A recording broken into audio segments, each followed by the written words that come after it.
చేర్పుల వల్ల ఎంతో కాలంగా అతను నమ్మినటువంటి వాళ్ళకు న్యాయం కాదు, కొంత అన్యాయం తన వల్ల జరిగిందనేటువంటి బాధ మదనపడటం అనేది.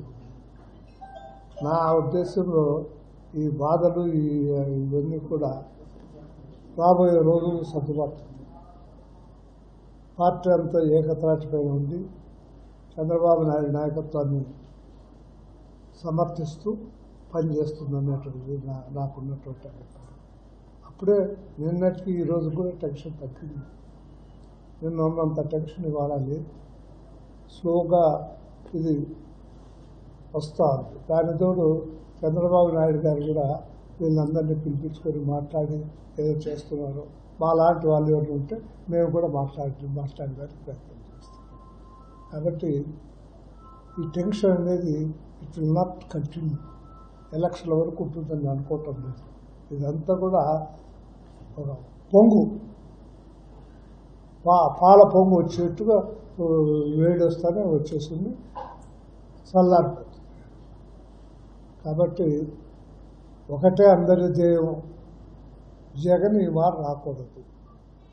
That is only one. Ticket రాని వానికి అట్లే ఉంది, టికెట్ వచ్చిన వానికి అట్లే ఉంది. నాలాంటి వాడు దూరంగా ఉన్నటువంటి వాడు నాలాంటి వాడికి కూడా అదే అభిప్రాయం ఉంది. తర్వాత అన్ని ఇద్దరు లెక్క పెడుతున్నారు చంద్రబాబు నాయుడు. కులాన్ని కూడా is considering even the caste also. Caste కూడా కన్సిడర్ చేసి ఏ క్యాస్ట్ అయితే బాగుంటుందని. ఎందుకంటే ఇవాళ మేము ఉన్నప్పటికీ ఇప్పటికీ పాలిటిక్స్లో కులం ప్రధానంగా పనిచేస్తారు. కులం. సో ఆ కులాన్ని కూడా కన్సిడర్ చేసేటువంటి ఇవన్నీ ఇట్లాంటివన్నీ కొత్త కొత్త టెక్నిక్స్, కొత్త కొత్త వ్యవహారాలు వచ్చాయి. దానివల్ల ఇది కొంత అలజడి కలిగించిన ఈ అలజడి రాబోయే రోజుల్లో ఎలక్షన్ల కంటే ముందే ఎప్పుడో ఒక 10 రోజుల లోపల, వారం రోజుల లోపల ఇవన్నీ కూడా తగ్గిపోతాయి. ఈ పొంగంతా కూడా చల్లారిపోతుంది. వాళ్ళ మీద ఉన్న పొంగంతా కూడా చల్లారిపోయి మామూలు స్థితికి వచ్చి అందరి ఐకమత్యంతో సబటైజ్ అనేటువంటి మాట లేకుండా ఐకమత్యంతో పనిచేసి ఈ వారు ఖచ్చితంగా చంద్రబాబు నాయుడు ముఖ్యమంత్రి చేస్తారు. దిస్ ఇష్యూ జనసేనతో పాటు టీడీపీ మరోసారి బీజేపీ కూడా పొత్తులోకి వస్తారు. బీజేపీతో పొత్తు వస్తారు. పొత్తులోకి రావాలని మేము కూడా కోరుకుంటున్నాము. ఈ ఓట్లు చీలిపోకూడదని. అయినంత మాత్రం చంద్రబాబు నాయుడు ముఖ్యమంత్రి కాదు అనేటువంటి మాట లేదు. He will be the chief minister.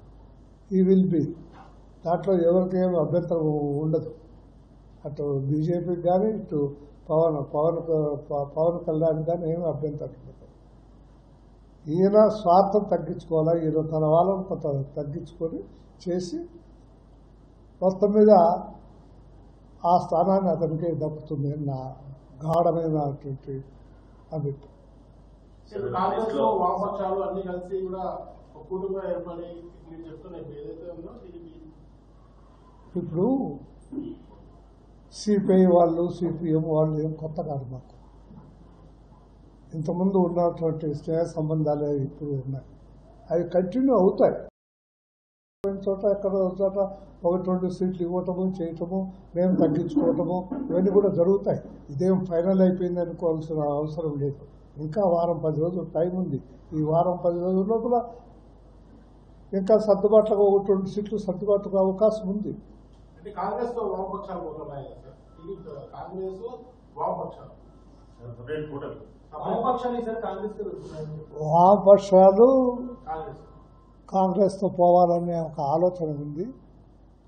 కానీ వాళ్ళ ధ్యేయము, మా ధ్యేయము, అందరి ధ్యేయము జగన్ పోవాలనేటువంటిది. కాబట్టి అది ఏ రకంగా కావాలంటే ఆ రకంగా సర్దుబాటు చేసుకోవడానికి అవకాశం. నిలబడ్డ క్యాండిడేట్, పార్టీ అందరూ కూడా జగన్ పోవాలనేటువంటి ఏక సూత్రము, ఒక మాట పైన ఉన్నారు. కాబట్టి అది ఏమి పెద్ద సమస్య కాదు, మాకు సమస్య కాదు. అభ్యర్థుల లిస్ట్ ఎట్లుంది? అభ్యర్థులు ఎంపిక చేసిన ఫస్ట్ లిస్ట్ అభ్యర్థులు ఎలా ఉన్నారు? బాగున్నారు కదా. అదే కదా చెప్పాను. ఇది కొత్త ట్రెండ్. పాతది ఎవరో చెప్తే, చెవిలో చెప్తే చంద్రబాబు నాయుడు టికెట్లు ఇచ్చిన పరిస్థితి లేదు. ఇప్పుడు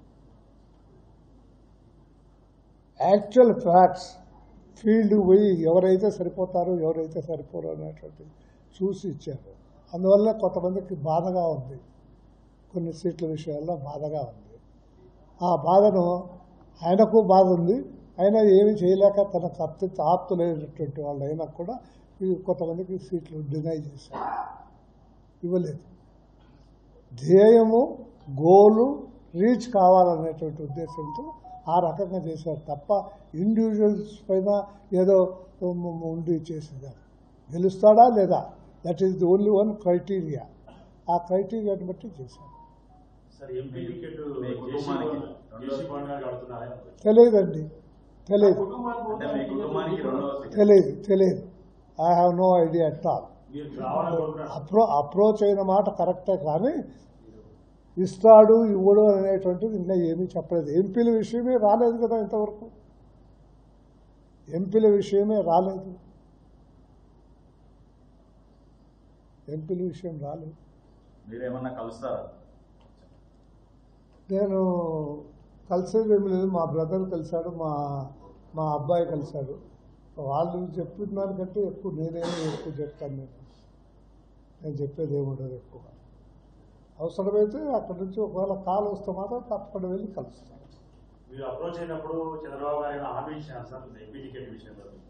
ఏమీ హామీ ఇవ్వలేదండి, ఏమీ హామీ ఇవ్వలేదు. కానీ కుటుంబానికి ఒకటే అనేటువంటి మాట మాకు చెప్పలేదు, ఒక్కటి చెప్పలేదు. ఇది తప్ప మాకు హామీ ఇచ్చింది. కాంగ్రెస్ పార్టీకి సభ్యులు వచ్చిన తర్వాత ఈ రాష్ట్రంలో బలం పెరుగుతుంది, ఈ రాష్ట్రంలో కూడా కాంగ్రెస్ పార్టీ గెలవబోతుంది అంటున్నారు. చాలా మంది మీ మిత్రులు కూడా పార్టీకి వెళ్తున్నారు. కాంగ్రెస్ పార్టీ పరిస్థితి ఎట్లా ఉంటుంది సార్ ఈ ఎన్నికలు? ఆమె షర్మిలమ్మ ఒక ప్రయత్నం చేస్తూ ఉంది. ఆమె మొట్టమొదట మేల్కొని ఈ రాష్ట్రంలో ఆమె పార్టీ పెట్టి అక్కడ తెలంగాణలో తిరిగే బదులు ఇక్కడ తిరిగి ఉంటే దాని పరిస్థితి వేరు.